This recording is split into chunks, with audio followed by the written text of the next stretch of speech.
Everyone আসসালামু আলাইকুম। আশা করি সবাই ভালো আছেন। আপনারা আমাকে বেশি বেশি করে ভালোবাসা দিবেন, দোয়া করবেন, আপনারা পাশে থাকবেন। আপনাদের পাশের ভালোবাসা অবশ্যই সফল হতে করব। আজকে আমি মিষ্টি আলুটা সকালে সিদ্ধ করছি। মিষ্টি আলু দিয়ে আমি মিষ্টি বানাবো, তাই এটা আমি খোসা ছাড়িয়ে নেবো। এগুলো আলু খোসা ছাড়ানো হয়ে গেছে। আপনারা চাইলে কাঁটা চামচ দিয়ে করতে পারেন, কিন্তু আমি এটা দিয়ে সবগুলো পিষে নেবো। গরম হয়ে গেছে, এখন আমি দুধ দিয়ে দিব, এটার মধ্যে দিয়ে দিব, মানে একটু ঘি দিয়ে দিব, ডিম দিয়ে দিচ্ছি, একটু লবণ দিব। লবণ বেশি দিব না, কারণ আমি লবণটা আগে দিয়ে সিদ্ধ করছিলাম। এখন হাত দিয়ে আমি মেখে নেব সবগুলো উপকরণ, হাত দিয়ে মিশিয়ে নেব, সবগুলাই উপকরণ মিশিয়ে নেব। একটু দুধ দিয়ে দিব, দিয়ে আমি হাত দিয়ে মিশিয়ে নেব, সব দিয়ে দিব। আবার আমি চিনিটা দিয়ে আমি শিরা করে নেব। একটু এলাচ দিব, মুখটা পেটিয়ে দিয়েছি। চিনিটা আমি জাল করে নেব।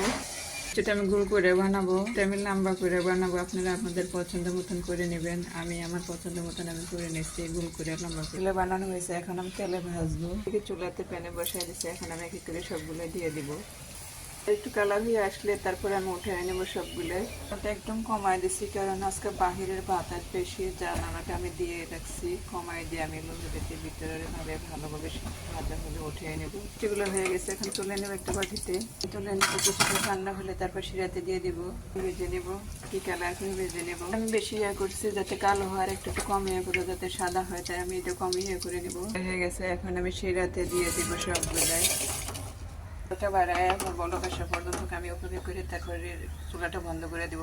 আমার মিষ্টিটা দিচ্ছি, এটা তুলে ফালাই, চালটা বন্ধ করে দেবো, রেস্টে রেখে দেবো কিছুক্ষণ। বানানো শেষ। আমার মিষ্টিটা কেমন হয়েছে প্লিজ আপনারা বাসায় বানায় খেয়ে দেখেন। এখানে আমি মিষ্টি আলু দিয়ে বানাইছি, আর গুঁড়া দুধ দিচ্ছি, আর একটা ডিম দিচ্ছি, আর কিছুই দিন। আপনারা আমাকে বেশি বেশি করে ভালোবাসা দিবেন। আজ এই পর্যন্ত ভালো থাকেন। আসসালামু আলাইকুম।